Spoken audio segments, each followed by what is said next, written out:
Study IQ IAS, आपका selection हमारा mission. नमस्कार दोस्तों जैसा कि आप सब देख रहे हैं, डोनाल्ड ट्रंप जब से राष्ट्रपति बने हैं डेली बेसिस पर नई नई खबरें आती रहती हैं। लेकिन रिसेंटली उन्होंने एक और बड़ा झटका दिया है, जिसकी वजह से बताया जा रहा है कि जो जियो पॉलिटिक्स है उसमें एक बड़ा बदलाव हो सकता है। आप सब जानते हैं G20 के बारे में। अभी 1-1.5 साल पहले भारत ने भी जो समिट है G20 का वो ऑर्गेनाइज कराया था बड़े धूमधाम से, जिसकी वजह से भारत की जो साख है वो भी बड़ी थी, क्योंकि यहाँ पर एक ही प्लेटफॉर्म पर चाइना, रशिया, अमेरिका सबको लाकर हम खड़ा कर दिए थे और जो न्यू दिल्ली डिक्लेरेशन है वो हम साइन करने में कामयाब रहे थे। लेकिन अब हुआ क्या है कि डोनाल्ड ट्रंप ने डिसाइड किया है कि अमेरिका G20 को बॉयकॉट करेगा। जी हाँ, आप देख सकते हो खबर, US to boycott next G20 meeting in South Africa. तो इसके पीछे का कारण क्या है, यहां पर अमेरिका को साउथ अफ्रीका से क्या प्रॉब्लम है और साथ ही साथ भारत की क्या प्लानिंग थी और इससे भारत को क्या नुकसान हो सकता है, वो सब कुछ मैं आपको बताऊंगा। चलिए आगे बढ़ते हैं, लेकिन उससे पहले आप सबको बता दूं कि स्टडी IQ का जो संपूर्ण बैच है दोस्तों, इसको जरूर देखिएगा, क्योंकि अब हमारे जो बैचेस हैं यूपीएससी के सिर्फ 9999 से स्टार्ट हो रहे हैं और इसके अंदर 3 पैकेजेस हैं। मतलब अलग अलग फीचर्स के साथ हमने 3 पैकेज रखे हैं। जो भी आपको पसंद हो, आपकी जो रिक्वायरमेंट है वो आप ले सकते हैं। लिंक कमेंट सेक्शन में दिया है और आपको यूज करना है ये कोड अंकित लाइव, ताकि आप मैक्सिमम डिस्काउंट ले सकें किसी भी पैकेज में। और इसके अलावा अगर आप MCQs अटेम्प्ट करना चाहते हैं तो मेरे इंस्टा पेज पर जाइए, वहां पर स्टोरीज में जितने भी MCQs हैं उसको भी आप अटेम्प्ट कर पाएंगे। तो चलिए शुरुआत करते हैं और सबसे पहले ये देखते हैं कि अभी हो क्या रहा है। देखिए, आपको पता है डोनाल्ड ट्रंप ने अमेरिका फर्स्ट की पॉलिसी अपनाई है, जिसके तहत उनका यह मानना है कि जो ग्लोबलाइजेशन है उसको हम खत्म कर देंगे। मतलब जिस तरह का वो टैरिफ की बात कर रहे हैं, जिस तरह की वो पॉलिसीज अपना रहे हैं, मतलब कहीं ना कहीं वो ग्लोबलाइजेशन को तोड़ने में लगे हुए हैं। और या फिर तोड़ना छोड़िए, या फिर हम ये भी कह सकते हैं कि वो ग्लोबलाइजेशन से अमेरिका को थोड़ा सा दूर ले जाना चाहते हैं। क्योंकि आपको समझना होगा कि अमेरिका के लीडरशिप में ही दुनिया में जो बड़े बड़े इंस्टीट्यूशंस हैं, ग्लोबल इंस्टीट्यूशन, चाहे ट्रेड से रिलेटेड हो, गवर्नेंस से रिलेटेड हो, सिक्योरिटी, सोशल एक्शन, उन सब में आपको US का बहुत इंपॉर्टेंट रोल देखने को मिलेगा। लेकिन डोनाल्ड ट्रंप का यह मानना है कि उनका जो मकसद था, उनका जो एम था इन इंस्टीट्यूशंस का, वो कहीं ना कहीं खत्म हो गया है, या फिर वो ज्यादातर अमेरिका के कॉस्ट पर दूसरे देशों को फायदा पहुंचाते हैं। मतलब ये जो इंस्टीट्यूशंस हैं उनका कोई महत्व नहीं है अमेरिका के लिए, वो ज्यादातर दूसरे देशों के लिए काम करते हैं, जिसकी वजह से डोनाल्ड ट्रंप यहां पर जो इंटरनेशनल ऑर्गेनाइजेशंस हैं उनको अटैक कर रहे हैं, उनके ऊपर अटैक कर रहे हैं। अभी जो लेटेस्ट अटैक में मामला सामने आया है वो है ICC, that is international criminal court. यहां पर डोनाल्ड ट्रंप ने क्या किया है कि ICC में जो भी इन्वेस्टिगेशन किया जा रहा है US सिटीजन्स के खिलाफ या फिर US के अलाइज जैसे कि इजराइल के खिलाफ, तो उन लोगों के ऊपर सैंक्शंस लगाया गया है डोनाल्ड ट्रंप के द्वारा। जैसे कि यहां पर आपको पता ही होगा, इजराइल के जो प्राइम मिनिस्टर हैं बेंजामिन नेतन्याहू, वो वांटेड है बाय ICC, क्योंकि जो इस समय गाजा वॉर वगैरह पूरा चला है। अभी तो आपको पता है यहां पर सीज फायर चल रहा है, कब तक चलेगा क्या है नहीं पता, लेकिन ICC के द्वारा यहां पर बुलाया गया है बेंजामिन नेतन्याहू को और उनके ऊपर आरोप है कि उन्होंने गाजा में वॉर छेड़ी है। मतलब यहां पर जो ह्यूमैनिटेरियन क्राइसिस है वो नेतन्याहू की वजह से आया है। वैसे मैं आपको बता दूं 2023 में भी जो ICC है, इंटरनेशनल क्रिमिनल कोर्ट, उन्होंने रशिया के प्रेसिडेंट पुतिन के खिलाफ भी अरेस्ट वारंट जारी किया था, क्योंकि यूक्रेन में जो लड़ाई चल रही थी उसको देखते हुए। तो इसको पलटवार करते हुए रशिया ने भी यहां पर ICC के जो चीफ प्रोसिक्यूटर हैं करीम खान, उनके ऊपर एंट्री बैन लगा दी और 2 ICC जजेस के खिलाफ वांटेड जो लिस्ट है उसके अंदर डाल दिया। वैसे आपको पता ही होगा ICC जो है वो एक परमानेंट कोर्ट है जो यहां पर इंडिविजुअल्स को प्रोसिक्यूट करता है अगर वो क्राइम्स में, वॉर क्राइम्स में शामिल हैं, क्राइम्स अगेंस्ट ह्यूमैनिटी में शामिल हैं, जेनोसाइड में शामिल हैं, तो उनको पनिश करने की कोशिश करता है ICC। लेकिन क्वेश्चन अब यह है कि इसका G20 से क्या रिलेशन है। देखो, मैं आपको बताता हूं, अभी रिसेंटली अमेरिका के नए नए सेक्रेटरी ऑफ स्टेट बने हैं। जैसे भारत में आपको पता है ना, external affairs minister, foreign minister S Jaishankar साहब, उसी प्रकार से जब कोई नई सरकार वहां पर आती है, जैसे ट्रंप की सरकार आई, तो उन्होंने जो सेक्रेटरी ऑफ स्टेट हैं वो अपॉइंट कर दिया मार्को रूबियो को। और मार्को रूबियो ने अभी रिसेंटली ट्वीट किया है और ये कहा है कि वो जो G20 की फॉरेन मिनिस्टर्स मीट है साउथ अफ्रीका के जोहान्सबर्ग में, उसको मीट नहीं करेंगे। इसमें हमारे S जयशंकर साहब भी जाएंगे, दुनिया के जितने भी G20 से रिलेटेड कंट्रीज हैं वो जाएंगे, लेकिन जो अमेरिका एक इंपॉर्टेंट प्लेयर है उनके फॉरेन मिनिस्टर इस मीट में नहीं जाएंगे। इनफैक्ट यहां पर उन्होंने एलिगेशंस लगाए हैं कि साउथ अफ्रीका ने ये जो समिट की थीम रखी है इस बार, सॉलिडारिटी, इक्वालिटी और सस्टेनेबिलिटी,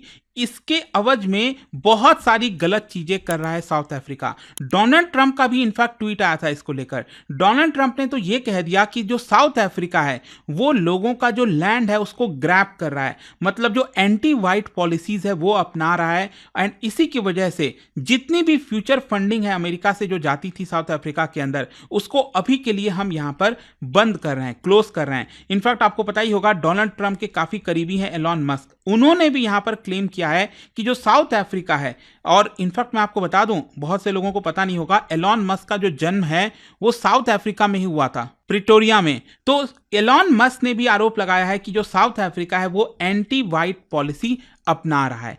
वैसे क्वेश्चन ये है कि आखिरकार ये साउथ अफ्रीका और अमेरिका में प्रॉब्लम्स क्यों चल रही हैं, मैं आपको बताता हूं। जैसे कि अभी आपको एग्जांपल बता रहा था ना इंटरनेशनल क्रिमिनल कोर्ट का, इन्होंने यहां पर इजराइल के ऊपर केस दर्ज किया है, और ये किसके कहने पर केस दर्ज किया है? नेतन्याहू के खिलाफ। ये किया है साउथ अफ्रीका के कहने पर। जी हां, साउथ अफ्रीका एक्चुअली इजराइल के काफी खिलाफ है। क्यों? क्योंकि यहां पर इजराइल जिस तरह से ह्यूमैनिटेरियन क्राइसिस लाया हुआ है गाजा के अंदर पैलेस्टीनियंस के ऊपर, वो साउथ अफ्रीका को बिल्कुल भी पसंद नहीं आ रहा है। उनका एक अलग मामला है, मैं उसमें नहीं जाऊंगा। लेकिन हुआ क्या था कि south Africa international court of justice गया था यहां पर उनके खिलाफ, इजराइल के खिलाफ, जिसकी वजह से वो और भी ज्यादा सपोर्ट जुटा रहा था पूरे दुनिया के अंदर। लेकिन ये चीज अमेरिका को पसंद नहीं आई। अमेरिका की जो पार्लियामेंट है, यूएस कांग्रेस, उसके अंदर जो रिपब्लिकन्स हैं उनको तो बिल्कुल भी पसंद नहीं आया। और इसी की वजह से अगर आप देखोगे तो इस समय साउथ अफ्रीका और साथ ही साथ यूएस कांग्रेस दोनों के बीच में बहुत ज्यादा प्रॉब्लम्स, टेंशंस इस समय चल रही है। मैं आपको बताता हूं, अभी 31 जनवरी को, एक हफ्ते पहले की बात है, साउथ अफ्रीका और मलेशिया दोनों ने मिलकर कैंपेन अनाउंस किया था ताकि जो आईसीजे की रूलिंग है और जो आईसीसी की रूलिंग्स है उसको अपहोल्ड किया जा सके।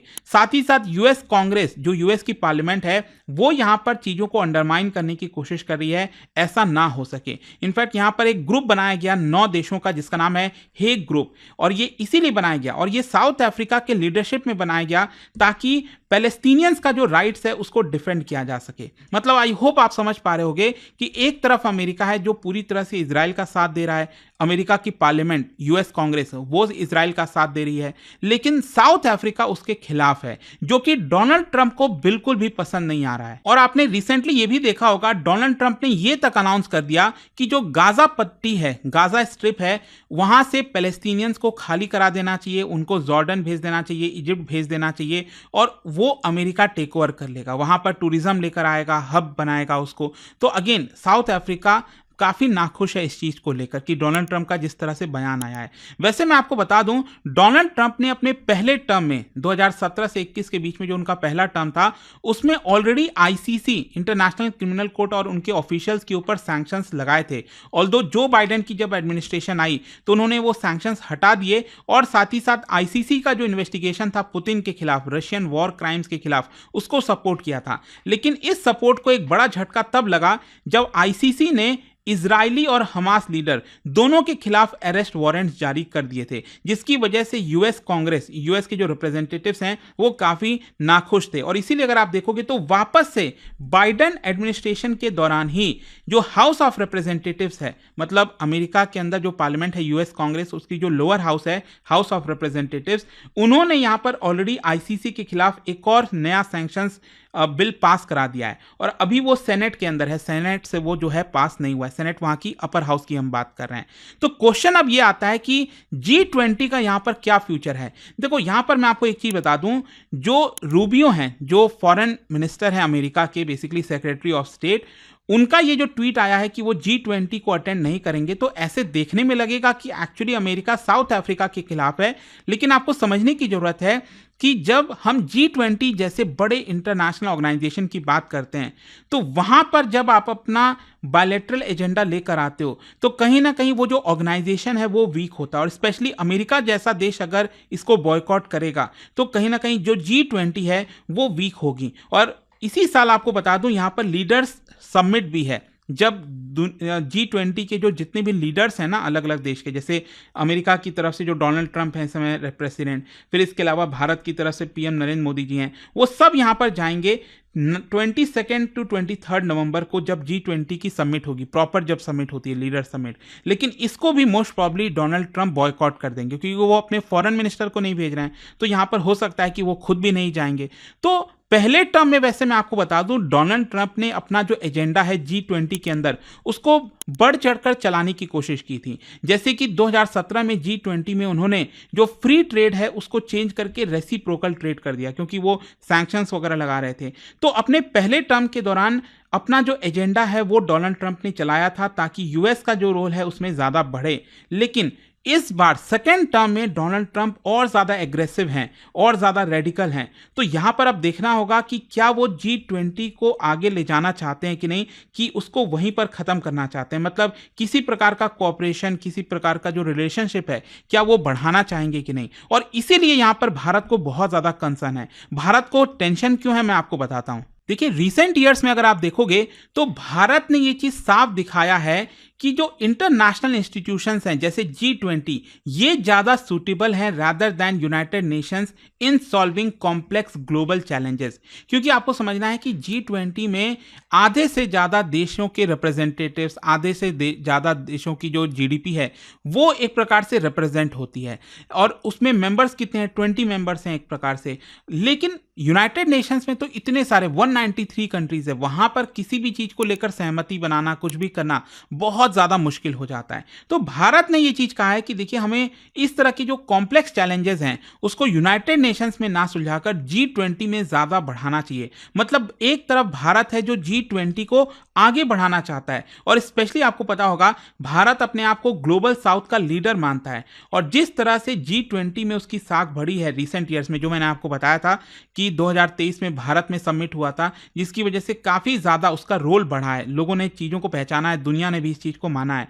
लेकिन एक तरफ अगर आप देखोगे तो यहां पर जब बाइडेन की सरकार थी तो उसमें भी यहां पर न्यू दिल्ली को सपोर्ट किया जा रहा था, क्योंकि वो चाइना के खिलाफ थे। जो अमेरिका है वो चाइना के साथ राइवलरी है, रशिया के साथ राइवलरी है, तो वो कहीं ना कहीं चाह रहा था कि भारत को सपोर्ट मिले, भारत को आगे बढ़ाया जाए। तो भारत का रोल यहां पर तेजी से आगे बढ़ रहा था। लेकिन क्योंकि डोनाल्ड ट्रंप अब राष्ट्रपति बन गए हैं और जिस तरह का उनका रवैया है, जिस तरह से वो पॉलिसीज अपना रहे हैं, ऐसा लगता है कि आगे चलकर जो G20 का इंपॉर्टेंस है वो शायद कम होगा। मतलब अगर मान लीजिए G20 से अगर अलग हो जाता है अमेरिका, तो उस केस में क्या होगा, सिंपल सी यही चीज होगी कि जो चाइना और जो रशिया है वो अपना रोल को ज्यादा बढ़ा लेगा G20 के अंदर, और अल्टीमेटली नुकसान किसको होगा, भारत को होगा। तो इसीलिए भारत इससे चिंतित है जिस तरह से अमेरिका बॉयकॉट कर रहा है। तो अब देखते हैं आगे कि क्या यहां पर सिर्फ फॉरेन मिनिस्टर्स की मीट में ही बॉयकॉट करेगा अमेरिका, कि जो डोनाल्ड ट्रंप है नवंबर में जब एक्चुअल में मीट होगी तो क्या उसमें भी बॉयकॉट करने वाला है। वो बाकी आप क्या सोचते हैं इसको लेकर मुझे कमेंट्स में जरूर बताइएगा। और जाने से पहले एक इंटरेस्टिंग क्वेश्चन, क्योंकि हम इंटरनेशनल ऑर्गेनाइजेशंस की बात कर रहे हैं, क्या आप बता सकते हो मॉन्ट्रियल प्रोटोकॉल ये किस चीज से रिलेटेड है, कौन से एनवायरमेंटल कंसर्न से रिलेटेड है, ये आपको बताना है। और इसका जो राइट आंसर है आप सबको पता है, मेरे इंस्टाग्राम पर तो मिलेगा ही, वहां पर अगर आप नहीं हो कोई बात नहीं, टेलीग्राम से ले सकते हैं इसका सही उत्तर। मैं कई सारे जो MCQs हैं वो यहाँ पर स्टोरीज में डालता रहता हूँ। अगर आपको PDF है तो टेलीग्राम पर आइए, अलग अलग सोशल मीडिया पर आप जुड़ पाओगे।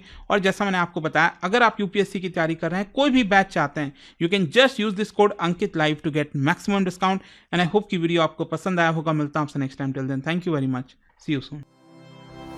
स्टडी IQ IAS, आपका सिलेक्शन हमारा मिशन।